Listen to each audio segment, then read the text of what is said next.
And then there's the Chatter utility, which Chatter is a collaboration tool that's native to Force.com. And probably the best way that I can explain this is Facebook for IT. This allows your IT organization to stay up to date and current with the things that are going on within the Remedyforce application. As an example, if I am an application administrator, I certainly want to know if we're trending, a number of incidents related to that application that I support. In addition to that, if someone's wanting to make a change to, for example, a server that my application resides on, I want to know about that. So Chatter allows me to follow specific records, specific items in our configuration management database, and any updates that occur to those or any changes to those records, I can be notified of that. And so, again, it's probably the simplest analogy is it's Facebook for IT, allowing you to follow and keep track of things, at least in the background, go to your Chatter feed and see all the things that are happening, all updates and so forth. So these are all components that are included with Remedyforce. There are a couple of add-on options. I spoke about one of those earlier, and that's the mobility for your technical staff. So if you'd like that capability or learn more about that, we can, certainly that can be added to your implementation. And then with the core product, you do get a sandbox for testing purposes, but there's an option for a more advanced sandbox that gives you full data replication from your production environment. And some customers like to do that because it minimizes the time to develop new things or to make modifications in terms of workflow and logic, because all of the data is exactly as it would be in your production, and you don't have to manually do that. But again, out of the box, you do get sandbox environments for Remedyforce. So with that, hopefully that's giving you an overview of what's included. I'd like to now proceed and move right into a live product demonstration so you can see the product in action. And by the way, I want to stress, as we're going through the demonstration, if you have questions, you should have an option to go to Q&A and ask any questions that you have. And towards the end of the presentation, we'll absolutely be addressing those questions. So bear with me just one moment where I will move right into the product demonstration.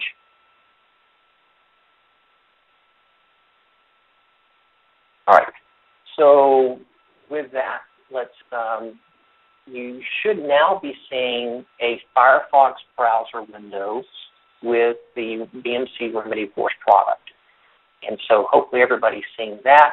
So just a couple of things before I go too far. One, you'll notice that it is a Firefox browser. So unlike some of the other BMC solutions, Remedyforce does support a true multi-browser environment. So the browsers that are supported with Remedyforce are Internet Explorer, Firefox, as you're seeing here, Safari, as well as Google Chrome. So all four of those browser platforms are able to be used with Remedyforce, which is nice from that perspective. Now, what you're actually seeing on the screen, this is the self-service portal.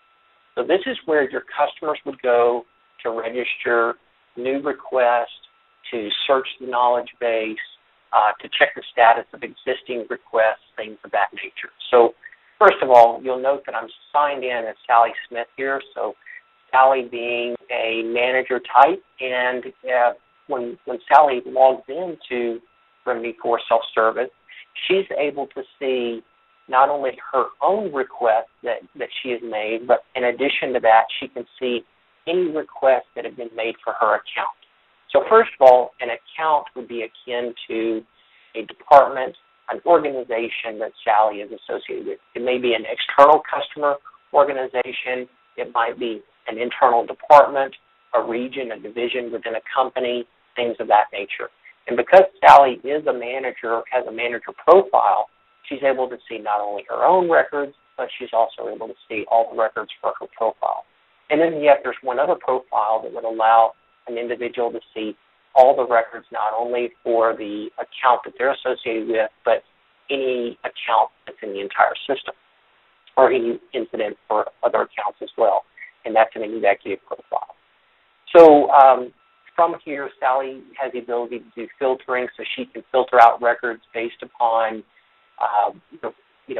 based upon status. At that point, she sees a request. Maybe she, wants to check on this issue that was, she was experiencing with her DVD-ROM, and maybe at this point she wants to add notes.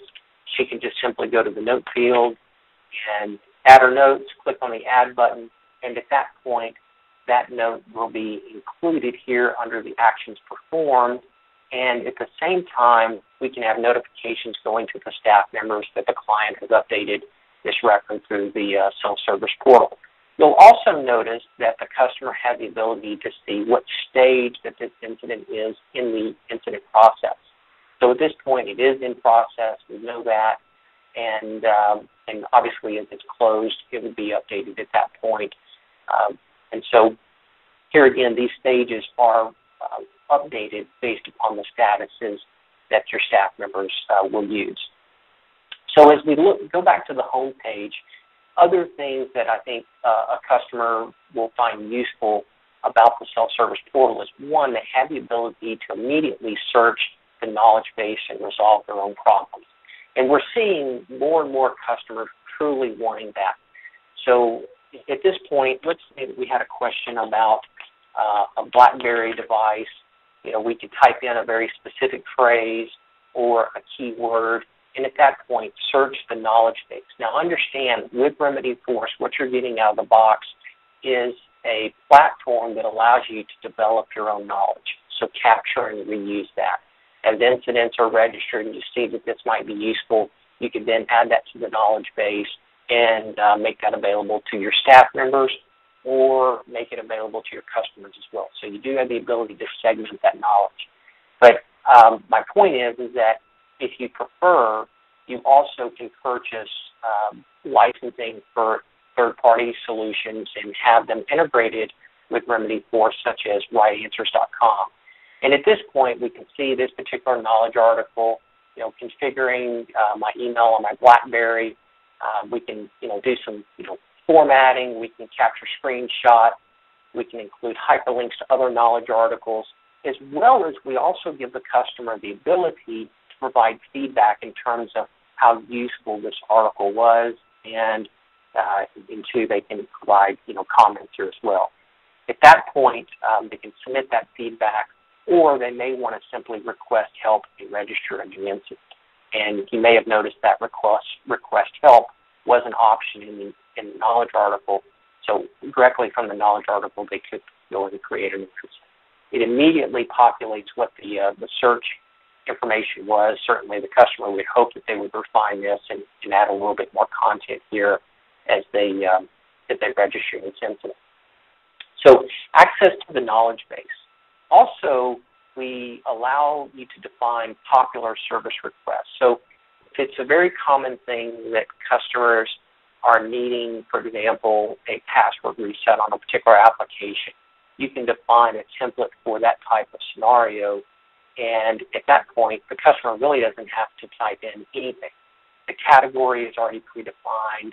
The description of the request is already populated.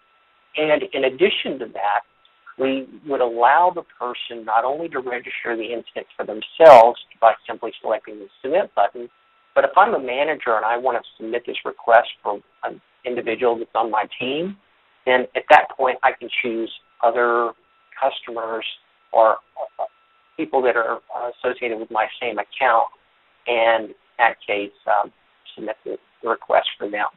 So you do have that on behalf feature, which I think is a nice touch, and we see that commonly used for regional managers that might be, managing a number of retail locations where they might want to register a request or register an instance for one of their store managers or an executive admin, something to that effect.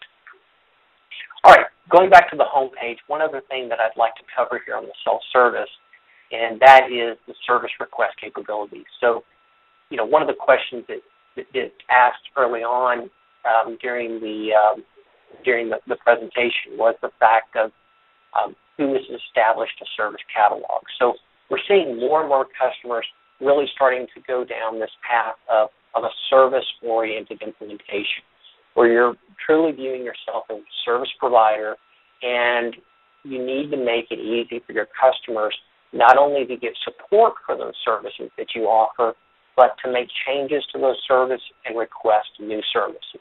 And that's exactly what BMC did with the request management capabilities in Remedyforce. So you've seen an example of an incident where, give me the description, type in some notes, tell me the issue that you're having. But what we're about to see here is very different than that type of simply a request. At this point, if I were wanting to request a new iPhone, I could request it now or add it to my cart and configure that request at a later time. We're going to go ahead and request now. And at this point, we're seeing a form that's similar, but it's very different in regards to the fact that now I have specific fields, specific data elements that I am required to capture. And so again, for years I've seen customers, our organizations allow their customers to request a service by just simply sending in an email that was maybe an attachment. And here we can have all of that within the self-service portal. So, for example, if we're requesting this new iPhone, what's the model that we want to get, that we're needing? And so we're going to go with the 32 gig model of iPhone. By selecting that, we're now prompted for the color of case that we want on that iPhone, so we'll select that. Now, in terms of service, is this a new service, or are we replacing an existing phone that maybe we dropped in the pool over the weekend, that type of thing? So the existing service, well, at this point, I need to know what phone number that I'm actually replacing this for. So we're going to go ahead and type that in here. And then at that point, what data plan do we want on this phone? So we need the 2 gig data plan for $20 a month. Do we need texting capabilities? Well, we do want that. And you'll notice that the 200 texts per month is $5 is the default value, whereas here we can do the unlimited for $20. And then what types of justifications do we need to provide? So at this point, I might say,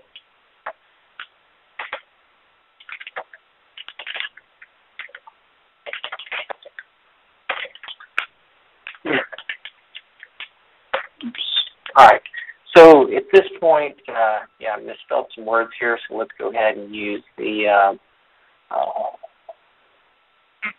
spell check there.